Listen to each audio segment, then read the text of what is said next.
welcome to episode 7 of That Dynasty podcast. As always, it's your host, Matthew, and normally I would be joined at this point by my co-host, Isiah, but he was unable to make it onto the podcast this week.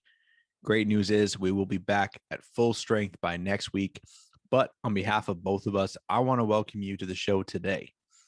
As always, we're super excited to talk about this past week, and of course, look ahead to week 7 coming up. But before we get into everything, please make sure you follow us on Twitter and on TikTok if you're not already, at That Dynasty Pod. We do have full episodes of each we do have full videos of each episode up on our YouTube channel, or if you prefer to listen on the go, we do have our podcast on Apple Podcasts and Spotify podcast platforms as well. If you want the links for those, it's found in the description and in the show notes. So for this week, we've got a few league updates. Then we're going to talk about this week's BOPS and flops. Then we do have a very special guest joining us this week, going over the creation of this league that we've been talking about and a little bit about what his strategy going into this was as his first official startup dynasty league. Then we're going to go over last week's matchup results, make predictions for this coming week, and of course our MVP segment right before taking us home with the updated power rankings. So without any further ado, let's go ahead and get into some league updates. First thing we'll go over is any name changes that have taken place. So the first name change is Andy went from Aaron Rodgers on AIYUK to Justin Fields does yoga. After the uneventful game that Justin had this last week. Yeah, that was where the name came from this time for Andy. And Dan changed his name from Tua's Kung Fu Grip down to Blown Out Street Meat after his, well, I won't even call it a matchup, after his encounter with Darius this week. We'll get more into that a little bit later. We had some adds and drops. Darius, aka SKOL School, picked up Marcus Mariota and Tyler Henneke for 85 fab. He beat out myself and Angie. We were going in for Taylor Heineke. Marcus Mariota, he picked up for free. Should also mention that Darius changed his name back to the original SKOL School during this week. Another pickup, Isiah, aka Chris Rock's Jaw, picked up Deshaun Jackson. This is a very recent pickup. He outbidded Trevor by about 10 fab.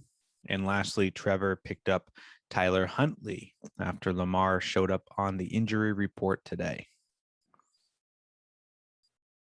All right. There was one trade that went down since the last podcast was recorded. Darius, aka SKOL School, and Chris Rock's Jaw, aka Isiah, made a trade. Isiah traded a 2023 third round pick to Darius for Marcus Mariota. Now you might be saying, Matt, didn't you just tell me a few seconds ago that Marcus Mariota was picked up by Darius for absolutely nothing on waivers since the last podcast? Well, that would be correct if I had said that, because I did. And because Darius basically picked him up for free and then turned that free into a free third round pick from Isiah. Now, I understand that it was an important add given the situation. Isiah, I guess he did earn this victory against table humping trash. It was a very narrow victory. He would have won without this pickup. However, he did not have a quarterback at the time. Jared Goff was on bye. Dak was injured. And there was some craziness that came along with fab bidding for some of the quarterbacks that didn't even end up playing, like PJ Walker. And Angie went all in to try and stop Isiah from being able to get a quarterback because she knew he was going to be quarterbackless and she was facing him this week. So she went all in to try and stop him. And she was successful in getting all the quarterbacks on the waiver wire. So Isiah had to trade a third round pick to get Mariota, who then put up the best game of the season for himself. It turns out he would have won without that anyways, but he still had a great game, and it was definitely a good pickup for the week, regardless of the overspending that it cost. And Darius did a great job of flipping that trade. Next, let's dive into the flops and bops for week 6 of the 2022 NFL season. I'll start us off with the flops this week. At number 3, we had Mike Williams. Mr. Boom or Bust himself. Mike had himself a real quiet week 6 against the Broncos. He went for 2 receptions, just a total of 17 yards. Now, I think the Broncos are actually pretty underrated. And so Mike Williams was going up against that Broncos secondary, which is actually pretty good. And Surtain locked him up all Monday. He's had 3 great fantasy performances this year to go along with 3 duds. So Mike is literally the equivalent of a boom or bust start going forward. Number 2, bust of the week from the same game, Melvin Gordon. What an absolute disaster of a week for Melvin Gordon, who had a total of 3 carries for 8 yards and no receptions. And he only played 16% of the snaps for the Broncos. He was pretty much benched.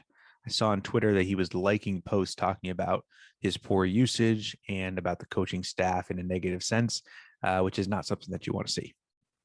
Definitely frustrating, though, for fantasy owners having to deal with him sharing snaps with Javonte Williams. Now Javonte Williams finally went down, and we're still not seeing Gordon. Super frustrating. And our number 1 flop of the week is the Jets receivers, Garrett Wilson and Elijah Moore. Garrett Wilson and Elijah Moore had a total of 1.8 fantasy points more than Isiah and I combined this week. Definitely not ideal. Elijah Moore had 0 targets for, yes, you guessed it, a total of 0 yards. And Wilson didn't fare much better. He only had 1 reception on 5 targets for a total of 8 yards. I'm not sure how anyone can feel confident starting a Jets receiver until we've seen more from Zach Wilson. Now we're going to talk about the people that didn't disappoint us and let us down. We're going to talk about this week's BOPS. Number 3 coming in is Brandon AIYUK. 28.3 points, a career high for him. He was targeted 11 times, 8 receptions, only 83 yards, but 2 touchdowns. Now, guys, Trevor came on the podcast last week, and he boldly predicted a breakout for AIYUK, which Dan, a.k.a. Blown Out Street Meat, promptly ignored. And so we were able to see all those lovely AIYUK points go to waste on the bench. Nice work, Dan. Nice work. And Trevor, kudos for the pick, man. That was fantastic. With Jimmy G at the helm, this is probably AIYUK's ceiling, but it's cool to see him have a great game after a few years of hype now, what it seems. So pretty awesome. Speaking of pretty awesome, number 2 bop of the week is DEON Jackson. This one I love, 28.1 points. You might be thinking Deshaun Jackson, but no, DEON Jackson. In the absence of Jonathan Taylor and Nyheim Hines, someone needed to step up, and that person was DEON Jackson. He had a commanding 67% snap share. He rushed 12 times on only 42 yards and a touchdown, but added to that 10 receptions for another 79 yards through the air. Huge game for Jackson and Darius, who had the guts to start him. So really awesome to see someone stepping up and absolutely crushing it off the waivers. Number 1 bop of the week is Stefon Diggs, 30.8 points. Diggs was targeted 13 times, 10 receptions, 148 yards, and a touchdown. We're talking about Diggs because he is now the wide receiver 1 on the season. This is in both total points and in points per game. And he's currently on pace for 1,858 yards on the year. For reference, Cooper Kupp last year had 1,947 yards. So he's on pace for about 90 yards less than what Cooper Kupp did last season. All I can say is the Bills are scary, and Josh Allen is scarier. All right. Well, now that we've gone through the bops and flops of the week, it's time to introduce a very special guest to That Dynasty podcast, our one and only COMMISH himself, Mr. Darius, aka currently SKOL School. Hey, how's it going, man? Very good, very good. Thanks for having me on. Thanks for having me on. Very happy to be here. Excited to talk some dynasty football. Yeah, absolutely, man. It's been a long time coming. And, first off, just want to say thanks for being the mastermind behind, creating this dynasty league that we're all a part of. And, and I know you're going to talk about this in a little bit, but, this podcast was started because of, being a part of the league that you created. So in a part, you are, part, I guess, creator of this podcast. So certainly appreciate that. And thank you very much. No, thank you. I'm humbled. Thank you very much. Isiah is definitely bummed that he wasn't able to be here for this segment. He's been looking forward to meeting you as well. I think he said something like he wanted Darius to roast him badly or something. I don't know. Something like that. No. I think I have Isiah next week. If I had played him already, I'd let the roasting fly, but I'm gonna save it. Yeah, I'm still recovering. I'm a recovering recovering from the abuse you put me through a couple weeks ago. Hey, blame that on Kelsey. I had nothing to do with that. I told him to stop, but then he just went over and over and Just refused to stop. I just Yeah. I couldn't believe it myself. It's Yeah. like, wow, okay. That was brutal. I will not, I don't think I'll recover for that all year. I should have changed my team name to something relating to that, I think at this point. But now that you're actually here on the podcast with us, Yes. why don't you take me through kind of your background playing fantasy, what led you to create this league? Give me some of the background into that. Yeah, so I started playing fantasy at about I believe it was 2011 actually. And I just started, and that was purely redraft. Um, and Trevor, our league mate, as you previously had on, he was actually the gentleman to uh, introduce me to fantasy, really get me enthused about it. Um, and so I got into it, and I remember not being very good, just kind of went through that beginner woes. It's very brand name guys, um, just just all the stuff that the rooks would probably do starting out. And then all the way up, I've been constantly in redraft leagues with Trevor, um, all the way up to last season. And last season, uh, in my redraft league, it got a little stale as far as participation, as far as want to, as far as just everything. And so, if something is not to your liking, you go ahead and create your own, and that's what I did immediately following that season. Cool. And I know you had mentioned like the background solely in redraft pretty much up to that point.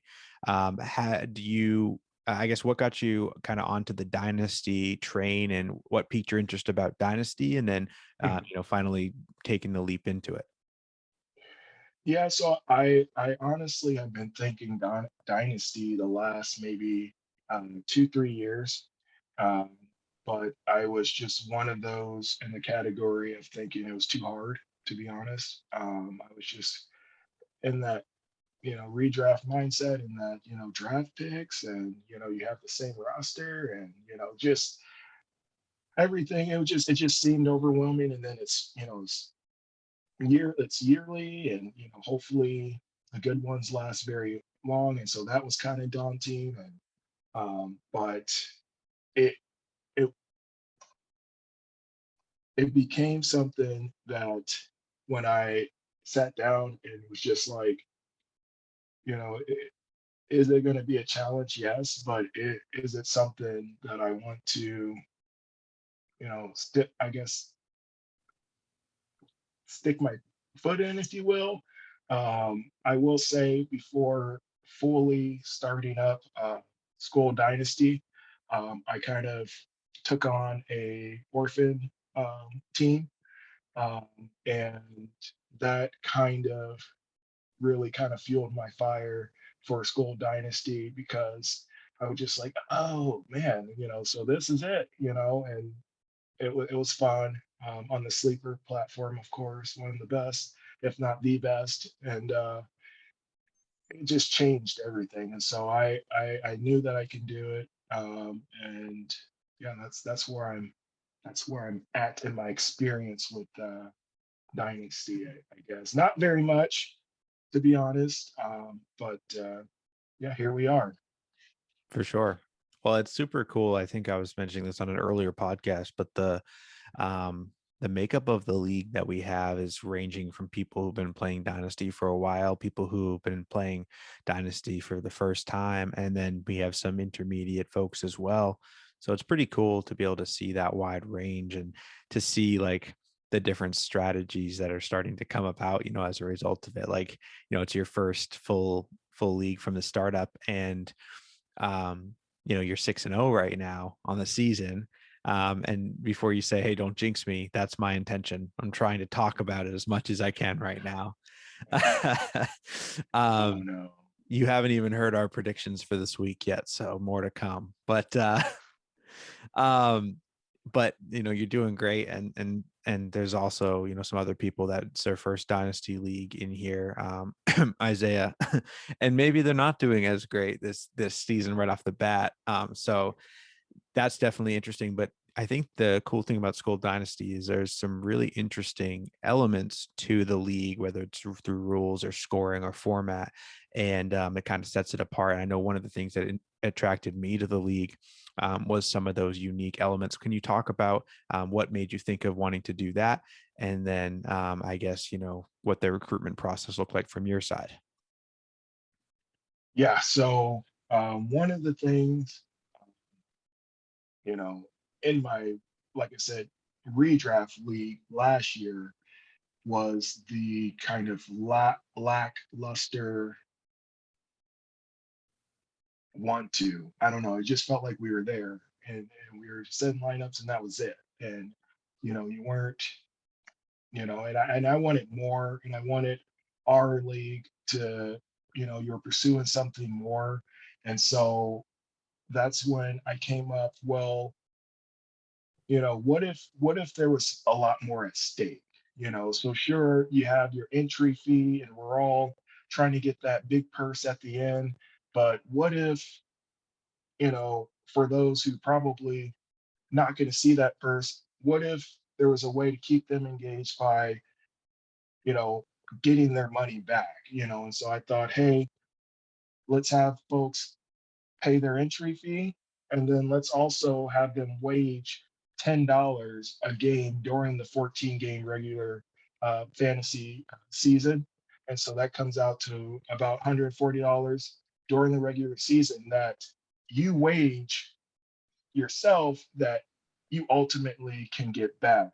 And so I thought that was, you know, me not even being a participant. I mean, I guess I am the creator, but I just thought that'd be something people would get excited about. Like, hey, I'm gonna put my money down, and you know, yeah, maybe I didn't win the purse, but I won my league fees back, and the entry fee. And so it was just a way to, create excitement. It's funny, since and I'm not saying I'm the godfather at all, but since I've, kind of done that, I've seen a lot of it more on social media, which is where I did the blitz for recruiting wonderful people to join my league, like yourself, like Isiah, like Angie, and Trevor, and everyone else. But social media played a huge part. A lot of dynasty football Facebook groups out there. I felt like I was spamware as much as I was out there trying to get people, because you just don't know. people's level of commitment. And so that was probably, as probably, you're a commissioner as well. That is definitely, as a first-time commissioner, just rough.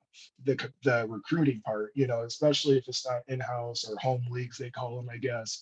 Mhm. It is just like, man, but we came together. I love the group that we have. It's very, very interesting. I love that it feels like not anyone is alone. If like everyone's kind of coming in with someone that, so there's kind of, I feel like that's a good binding for our group. And so, yeah, sorry. Oh, you're good, man. Like that's the meat and potatoes of kind of the stuff that, I think everyone wanted to know and find out your side of it. And also it's a good insight to anyone that's discovering this podcast and wants to start their own dynasty league or get involved in one, and kind of For knowing what sure. it takes. And I really like the idea because it's it's one thing to start a dynasty league and say, yeah, I'm rebuilding for next year, or I'm, tanking, as we had the whole debate about in a previous episode. But you tank in this league and you're literally burning your money. You're throwing money It's away. going to cost you. You can do It's it going to cost you. if you want, but Yeah, it's gonna cost you. So that's something that I think is really interesting and unique about the concept that you created.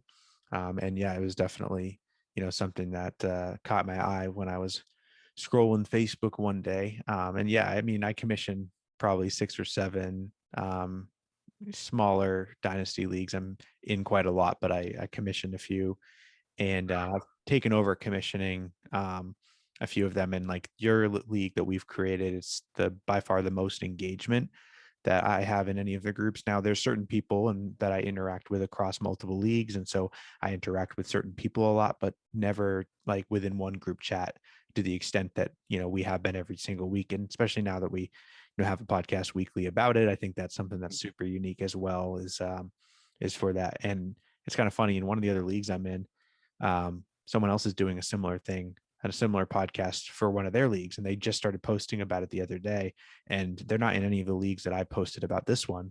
And so I was like, oh, no way, we do the same thing here. And it was like kind of like they did very similar, like they've been doing it for 2 years now, and they've been doing a podcast like about their home league. And so I was like, okay, that's pretty unique and I like it. But I was going to tell you, um, the fun part as a commissioner of a dynasty league is when you have to recruit for orphan teams, and then you're really spamming people because you're like, take this team that someone else didn't want, please.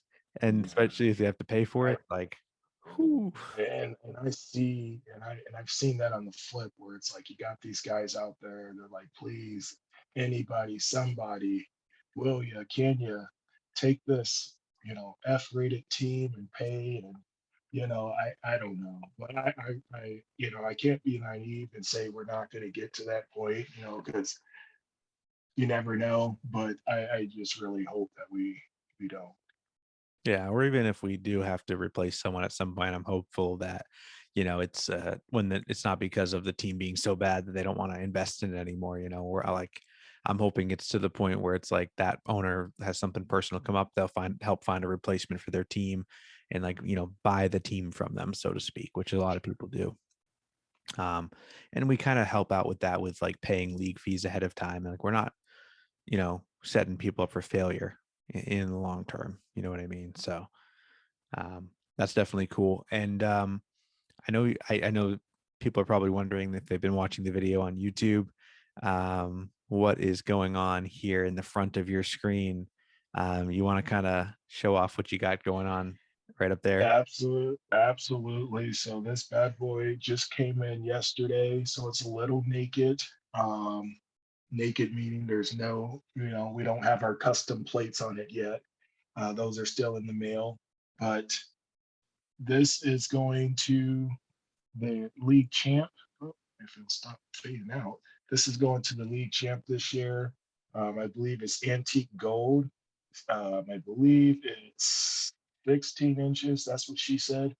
And yeah, it's beautiful. As soon as I got it, I just literally just the texture and everything, I did kiss it, and I just felt wrong because I didn't do anything to deserve kissing it. But it is a beautiful trophy, and I can't wait for whoever wins it uh, to get it. Um, in addition to that, I was able, they gave a promo code to get a free ring alongside. So our league winner, on top of the trophy, will get a fantasy champion bling ring too. And I don't know where the camera is. Bling ring. There But we you guys get the go. concept. It's a This was also hard to take off as well. It's just so heavy. It's so nice looking, but I haven't done anything to deserve it. So it's going to stay in its box. For those of you in our league wondering, I will be paying for shipping on this. Possibly this if I lose the league, but for sure this. So no surprises there. Well, that is awesome, and you heard it here first, folks. Super special reward for our first winner of the SKOL Dynasty League, as well as this amazing trophy, which I'm so glad that we got to vote on it because there were some awesome options, but that one just looks incredible, and I'm glad that we And were able super to. BA, Oh super yeah. BA, that's for sure. No, it honestly it looks better than I would have expected. So that is really, really cool. Thank you. Hey, me too. Honestly, me too. So I think I might put it right about here, for when you Yeah, to me. yeah, Yeah, yeah. yeah. All right. So last thing we'll talk about your team a little bit, then we'll move on to the next segment. Sure. Your team's currently sitting at 6-0. You have a fantastic team. Talk to me a little bit about what you wanted to do with the strategy for your team coming into this draft. We know we voted on it being a tight end premium league, one quarterback. We removed the kickers because F those guys. So now, what the roster construction is going to look like. You know what the scoring is going to look like. Talk to me about how you made the decision to construct your roster the way that you did. Yeah. So um, this year, starting out, I really wanted to, I guess, put my chips, so to speak, towards the middle of the table and go all in, um, knowing that there would be some future ramifications, and the league is always uh, liking to remind me of how all in I am. But yeah, so with that being said, I knew I wanted second round picks. And so from the very beginning, I went on a hunt to obtain those second round picks through various trades with different people. I was able to obtain, I believe, five, if I'm not mistaken.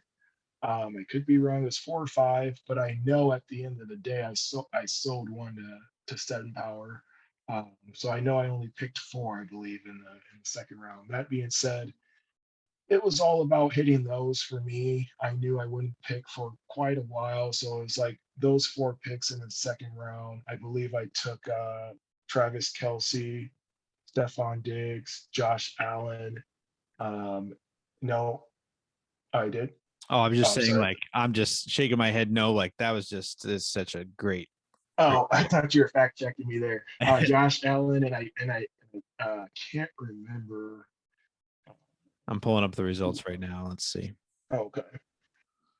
So let's see. You took Kelsey, Diggs, Josh Allen, and I think that was it. So you had 3 picks there, but you also had so you didn't have a first round pick. Oh, you traded back in the first round. So you picked Andrews Yeah. in the first round. Yeah, yeah. So I did trade back. I originally started with the third pick overall.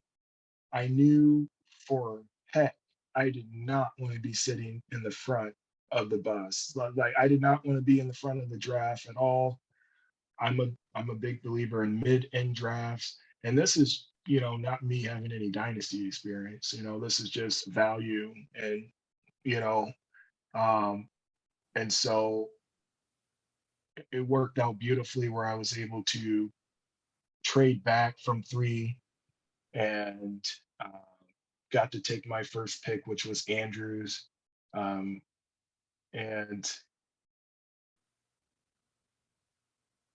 I what I didn't want to do, which I think happened anyways, which is become so top heavy where, one snafu, one injury, you're kind of fucked, excuse my language. And so I got the talent that I got, but then I was able to not right away, but I was able to make some trades. And that's what I think I'm fairly decent at. Despite what some other league mates might say. But Too good. I just started to put my roster together the way I seen fit. I think I shipped Elijah Moore right away. Shipped, believe Mooney right away. Into first and got DeAndre Swift, kind of bolstering my running back room there. But right now, currently, you know, I like my roster. I have some major glaring holes that I'm hoping to address. And in my opinion, that's the running back position. And that is, just some some depth pieces in the wide receiver. Um, like I said, I'm always looking to trade to make my team better. But I've been very fortunate having Kelsey and Andrews um, on my team, and with this being a tight end premium league, they've definitely have carried. You're not going to have both of them tank in 1 week. That'd be very rare. So I know I can count on at least one of them. And that's been the case when one has had a bad week. The other one's like, I got you, bro. And so that's been good. Um,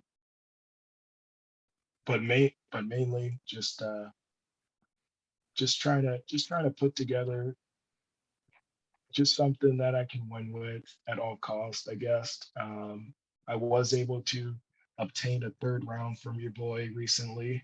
And so that actually put me on the books for 23. I had nothing, but I thank was you. gonna say right back into full rebuild right I'm there. right Let's back go. in. Yeah. Yeah, no, you've done a really great job, with the construction of the team and the fact that you have, you mentioned the 2 tight ends, which is definitely great, but you also have the Josh Allen and Stefon Diggs stack, and we just talked about Stefon Diggs in my BOPS of the week, but he's absolutely crushing it this season, wide receiver 1. Pretty much on pace with what Cooper Kupp was pacing for himself for yardage for the season. So I mean, that's been the number 1 stack to own. You have That that, and is a you fire. also have the tight ends to back it up. And so I think you've definitely done a great job of setting yourself Well, up. the things with the tight ends, not to cut you off, but things with the tight ends, I originally, when I went in, I knew with those seconds, I was like, there's no way I'm not going to get these 2 guys. So I knew I was, because I didn't think anyone else could afford to honestly reach like that. And so that was very nice. And so when I got them, originally I'm like, okay, I'm going to, and it's still, anything's still on the table, still freaking early in the season, but it was originally I'm going to take Chelsea and I'm going to flip them, almost you know, automatically, kind of fill some other pieces. And that was always a flip move. And then the more the season got going, uh, and there were some offers that came through. And it just wasn't to my liking at the time. But originally, it wasn't supposed to be for me to keep both of them. I definitely wanted to flip Kelsey out the gate, but he's having a freaking phenomenal year. So I don't know. It's going to be hard to see if anyone can actually afford him at this point. His price just got up. No. Yeah, no, it definitely has. And I appreciate you taking some time to talk about that strategy. And, you know, as the rest of the season progresses and as we start to have more people on the podcast and talk about stuff, I'd be excited to see how the journey goes. And you've been listening, I'm sure, to the podcast and hearing everyone talk about how terrified they are of your team on a weekly basis. So They have nothing to be afraid of. Literally, the crazy my part is team though, is comes like in peace.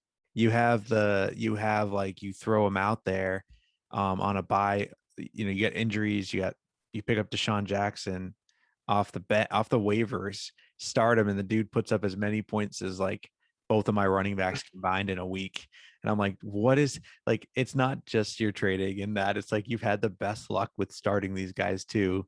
It's like It's been bizarre.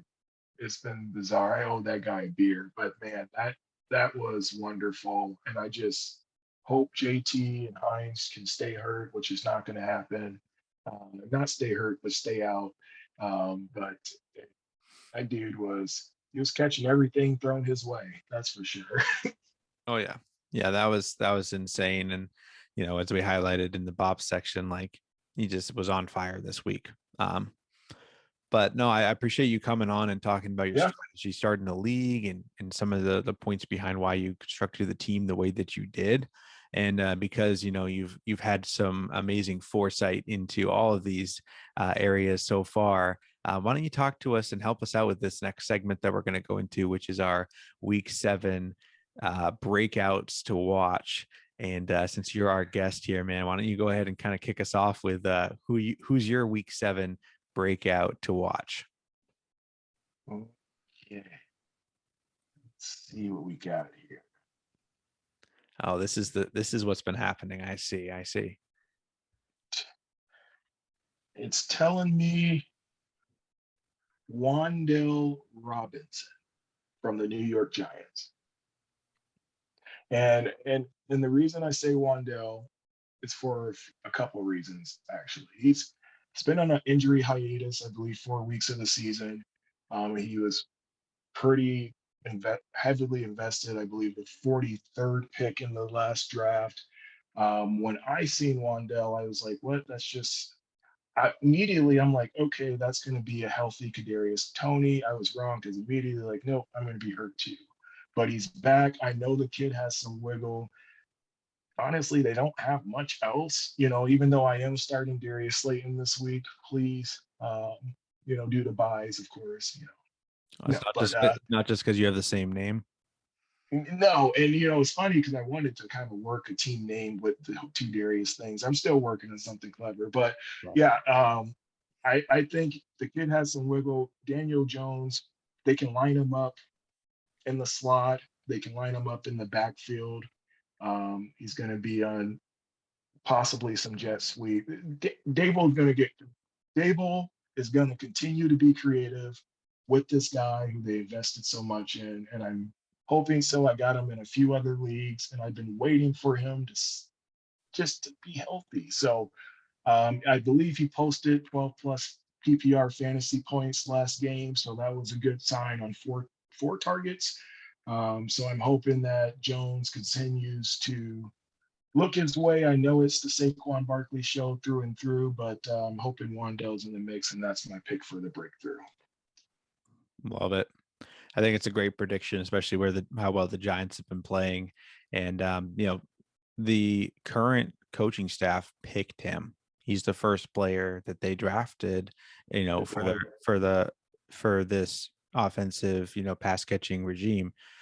So they wanted him there. They chose him. They WAN'DALE'd him there. But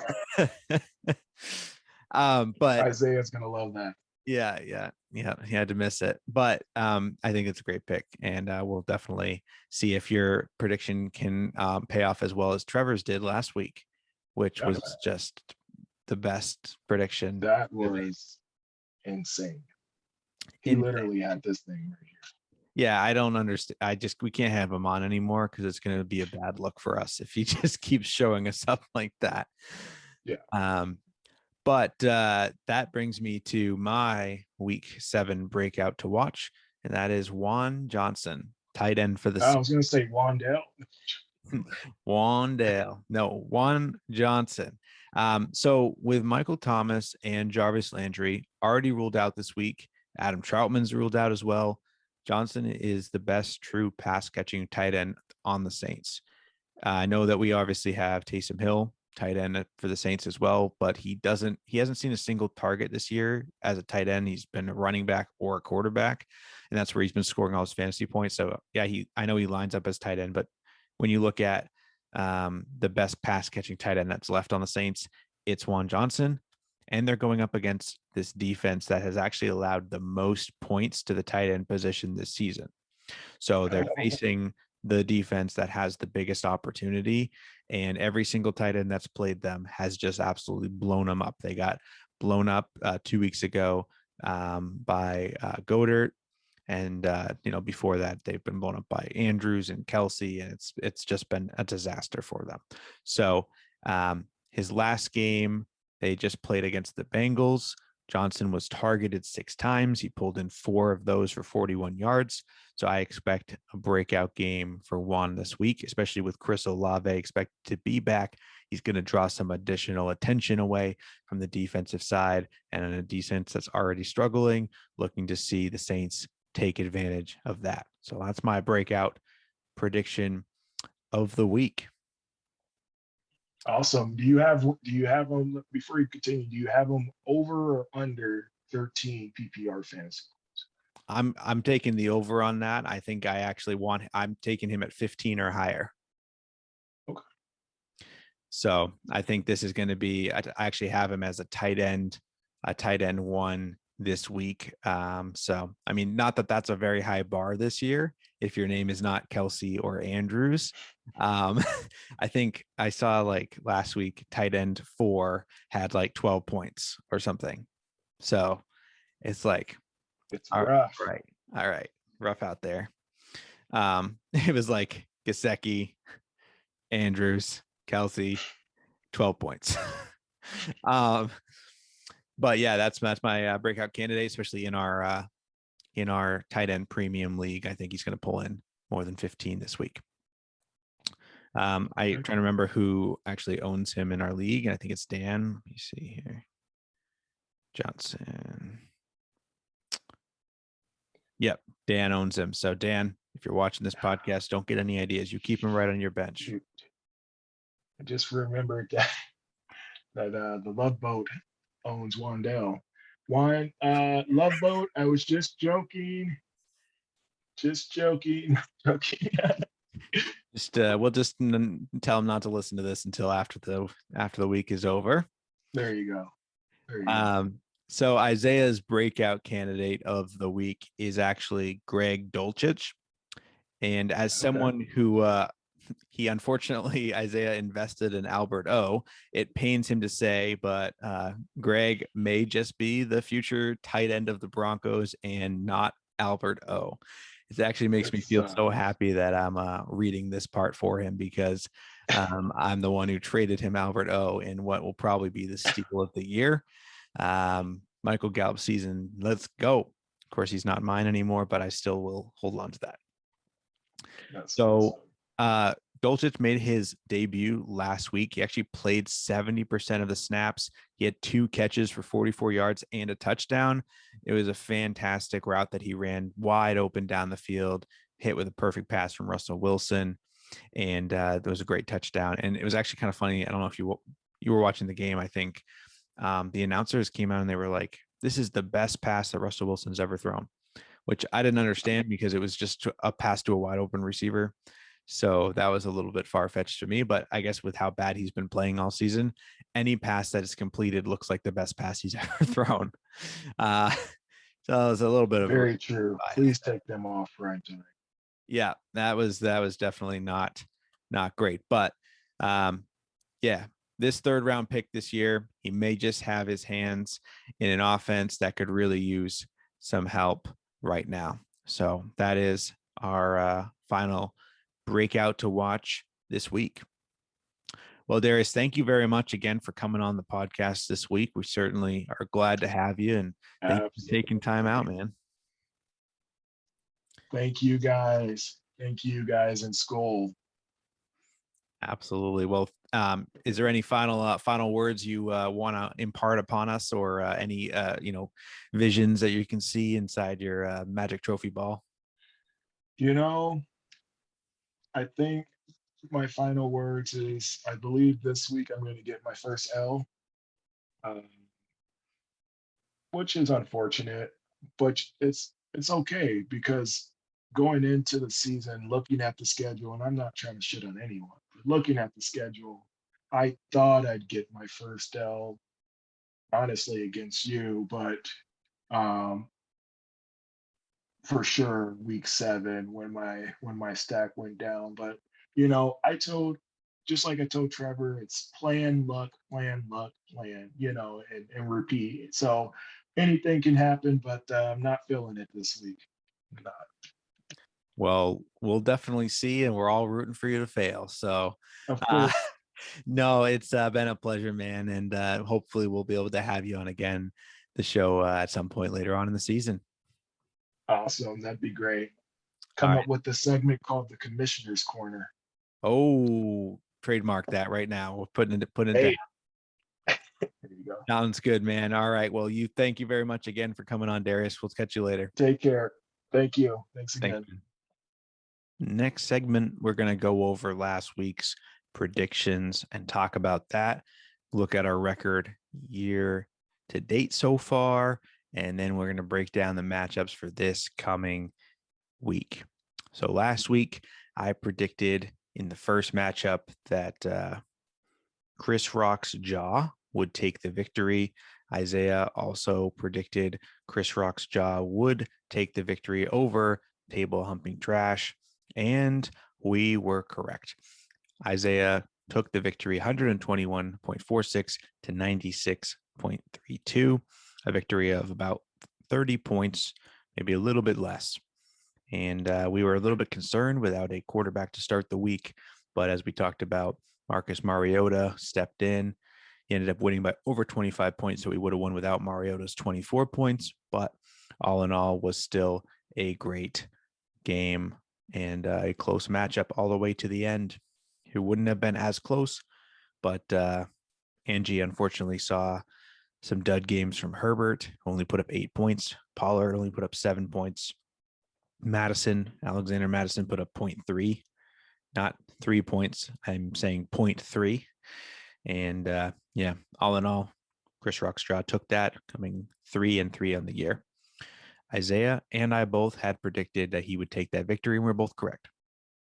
The next matchup was the Love Boat incident versus what is now Justin Fields does yoga. This was the closest matchup of the week, but the Love Boat incident did correctly take the victory, pulling himself to 3-3 on the year. He won 115.32 to 113.98. Extremely close, narrow victory. But congratulations to the Love Boat incident. We were both correct on that victory. The Love Boat incident was driven by Patrick Mahomes, Breece Hall, Ja'Marr Chase, Travis Etienne, Ramondre Stevenson having pretty decent games, just enough to edge out Christian McCaffrey, Ken Walker, Devontae Smith, Adam Thielen, and Irv Smith on the other side. In the next matchup, we had Scold School versus Blown Out Street Meat. And let me say this was the largest gap in a victory on the week. Scold School, aka Darius, won by about 72 points. He won 172.16 to 100.68. Sad part is that the 100.68 would have still beaten 3 of the people in this league this week.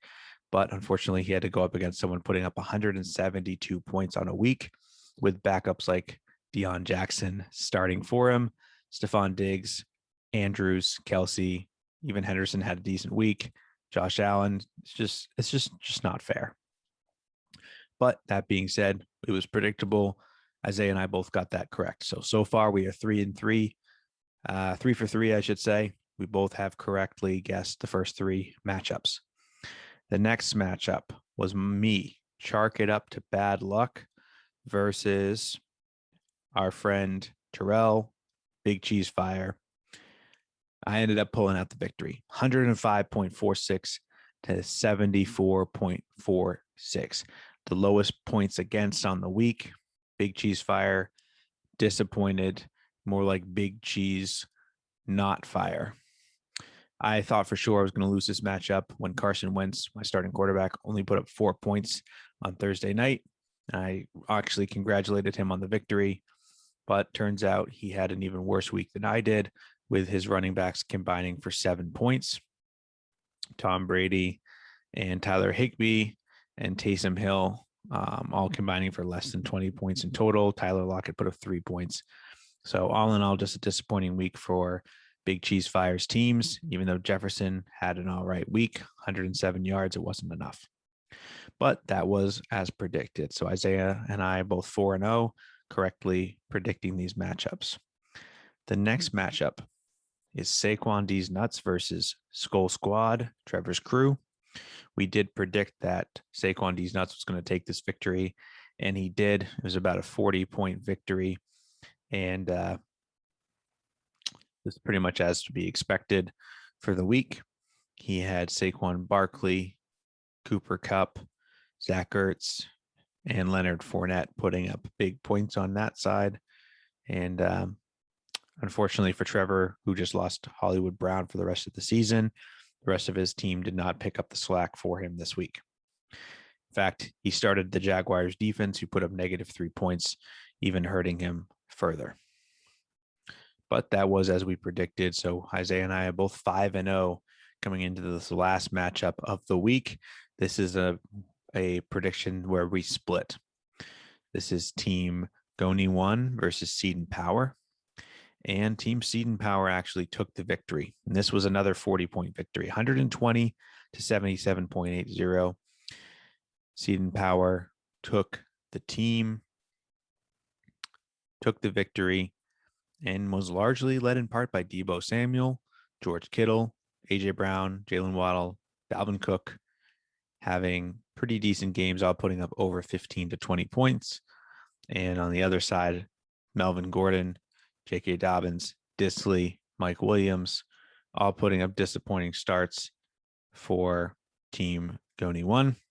And that rounds out our matchups. So I went 5-1 on the week. Isiah went 6-0, undefeated. So bummed that he wasn't here to be able to talk about and brag about my incorrect pick. But that does make him the leader on the year so far. His current season record is 22-14. My current season record is 21-15. But this is a new week, and we have new predictions for us. So let's talk about the matchups coming up for this week. I actually have notes from Isiah on the first couple of matchups that I will go over, and then I have my predictions for the last few. So the first matchup here is Chris Rock's Jaw versus Chalk It Up to Bad Luck. Oh, I'm so upset that Isiah was not able to be here to talk about our first matchup and predict from his perspective, but thankfully he was able to write up his thoughts, and this is what he said. So, man, I really want to choose myself, he says. I'm currently projected 124 compared to Matthew's 131, and it should be a pretty close matchup this week. I'm excited to see Dak Prescott come back against an awful Lions defense. But because CEH and Najee Harris haven't been doing much lately, I probably have to lean towards Chalk It Up to Bad Luck this week.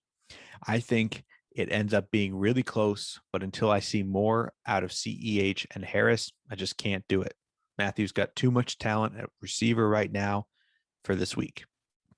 So Isiah's picking myself to take this matchup this week, and I'll be honest with you, I have to agree with him. He makes a good point. I like to vote for myself in a vote of confidence, but I look at the matchups that I have going on for receivers, and I look at the question marks on the other side. I could obviously see this being very, very close and down to the wire. But at the end of the day, I think that the talent that I have built in my wide receiver core is enough to propel me to the victory against Chris Rock's Jaw. In our second matchup of the week, we have Scold School versus the Love Boat incident. Now, Darius has put up over 135 points every week this year. And unfortunately, Isiah doesn't see it coming to an end this week. Even though he's currently starting Michael Carter and Darius Slayton because of bye weeks, Isiah still thinks he has too much talent on the roster with his two best tight ends in football and DeAndre Swift. And, well, now Keenan Allen's ruled out, but we got all that talent on his roster. Isiah says, sorry, Love Boat incident. I just can't pull the trigger right now. On the other hand, I actually believe that this will be Darius's first loss on the season. I love the team that the Love Boat incident has put up. He's got Ja'Marr Chase, Breece Hall, Travis Etienne, Patrick Mahomes, and Amon-Ra St. Brown this week. Ramondre Stevenson on Monday night to smash against the Bears. I love that lineup. This is Darius's weakest game of the season where he has his stack out, Diggs and Allen. He's weak at running back. He's got DeAndre Swift coming back first game from an injury. We've got Keenan Allen's going to be ruled out, so he's going to have to start somebody off the bench. This is the Love Boat incident's opportunity to make some gains. I love this game. I'm going with the Love Boat incident. Our third matchup of the week is Justin Fields does yoga versus blown out street meat. Now, this matchup projects Dan's blown out street meat to have the advantage in this one, but Isiah actually thinks it will be a lot closer with Andy pulling out the W on this one. He's stacking Kyler Murray, CMC, Ken Walker, and Chris Olave with my breakout candidate, George Pickens and Hawkinson. Dan does have a great team. He's got Kamara, he's got Elliott, he's got Pierce, all primed to have a big game this week. But personally, I've got a gut feeling about Andy this week. Isiah has Dan winning this one. So we're actually split on this one. I am rooting for Andy. Isiah is rooting for Dan. Next matchup is Team Seed and Power versus SKOL Squad. Now, Seed and Power has one of the best teams in the league and is currently projected to win by over 30 points. With bye weeks and the most recent injury to Hollywood Brown, Trevor is scrambling just to put out a lineup this week. He's starting Latavius Murray at running back. Seed and Power has Jonathan Taylor, Waddle, Kittle, Debo, Evans, and Lamar. That is a killer stack. We both have Seed and Power winning this one. Next matchup, and we have here is Big Cheese Fire versus Table Humping Trash. Now, Isiah came on this pod and predicted Angie to secure her first victory 2 weeks ago. I'm going to declare that the time is now. Angie's going to take down Big Cheese Fire this week while Justin Jefferson is on a bye. His greatest strength is gone, and Angie is post a strike. This projects to be the lowest scoring matchup of the week, and it should be close. Isiah actually has Big Cheese Fire winning, but I'm going to take Angie in this one. Next, we have Team Goni 1 versus Saquon D's Nuts. Saquon D's Nuts has started off incredible at 5-1, but injuries and bye weeks are starting to catch up to him. His roster does look pretty banged up, but even so, Goni 1's team actually looks worse. And with Goni 1 starting Will Dissly, Melvin Gordon, and Tua, there isn't as much upside as Barkley, Chubb, Fournette, Ertz, and Sutton on the other side. Isiah and I both have Saquon D's Nuts winning this one, and Isiah thinks it's going to be a blowout. All right, let's move on to our MVP selections. These were the most valuable players from week 6, and they either made the matchup successful or cost them the week. We'll start us off with our bench MVPs of the week. Now, Isiah's bench MVP was Mike Gesicki. Mike Gesicki, the bearer of the worst gritty in the game. He went off this week. He had a total of 2 touchdowns, along with 6 receptions for 69 yards. Nice. For a total of 27.9 points. Andy decided to start Irv Smith over him, and it cost him this week.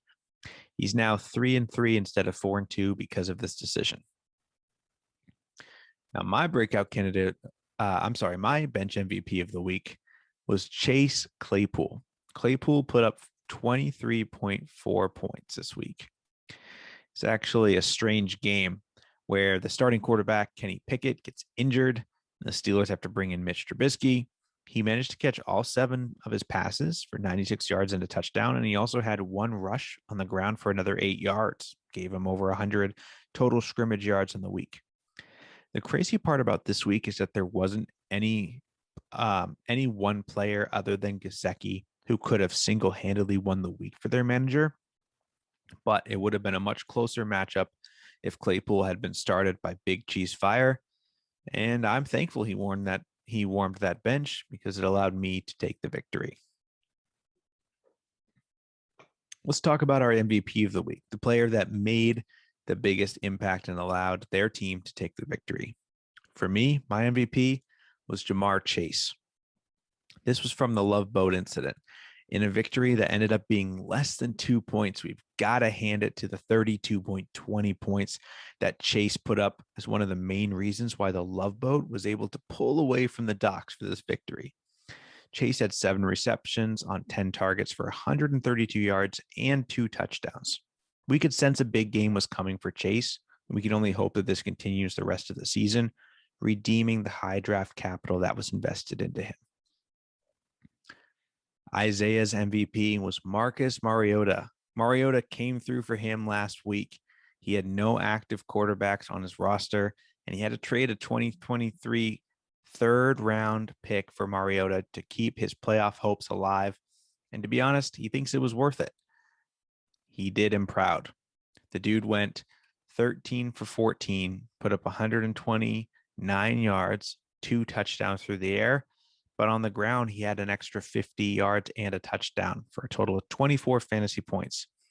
To trade for him and then to get his best performance of the year and help me secure that win over Angie was fantastic, he said. Well, that's our MVP segments. Now we're going to just talk about our power rankings for week 7. We actually did have some changes in the power rankings this week. So we'll start off at the top and we'll go down the list here. Number 1 is still Darius SKOL School. That has not changed. Number 2, Saquon D's Nuts. That has not changed. Stayed at number 2. This is where some of the change has happened. Coming in at number 3, moving up 2 spots to land at 3rd place is Team Seed and Power. So fantastic job moving up the power rankings there. And then at number 4, hey, I'm back up into the top 4, baby. I moved up 4 spots to land back at number 4 in the power rankings this week.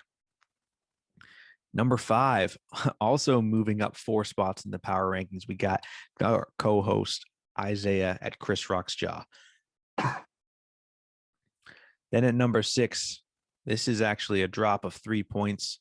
Blown Out Street Meat, coming in at number 6 right now. Then at number 7, which is also a drop of 3 spots in the power rankings, Justin Fields Does Yoga. Then coming in at number 8, moving up 2 spots, is the Love Boat Incident. And at number 9, falling down to the 9 hole, is Terrell Big Cheese Fire. At number 10, we got Trevor Skull Squad. He fell 4 spots this week in the power rankings. And unfortunately for Team 21 and for Table Humping Trash, still where they were before at spots 11 and 12 in the power rankings. That's our updates for this week. Glad that we can actually have this accurate now. And we've said it for a few weeks now, but the fact that this is actually updating is cool to see the movement as the wins, losses, and totals come in on a week-to-week basis. But that's a wrap. That is a wrap for this week's episode, folks. Please be sure to like, comment on the video if you're watching on YouTube. If you're listening on Apple or Spotify podcasts, please leave us a rating and a review. It really does help. Follow us on TikTok and Twitter if you haven't done so already to stay up to date with the latest content or just interact with us. Finally, I know Isaiah's not here to say it, but the Patriots looked great last week, and I think they're going to crush the Bears on Monday Night Football this week. So it is going to be a good week here in New England.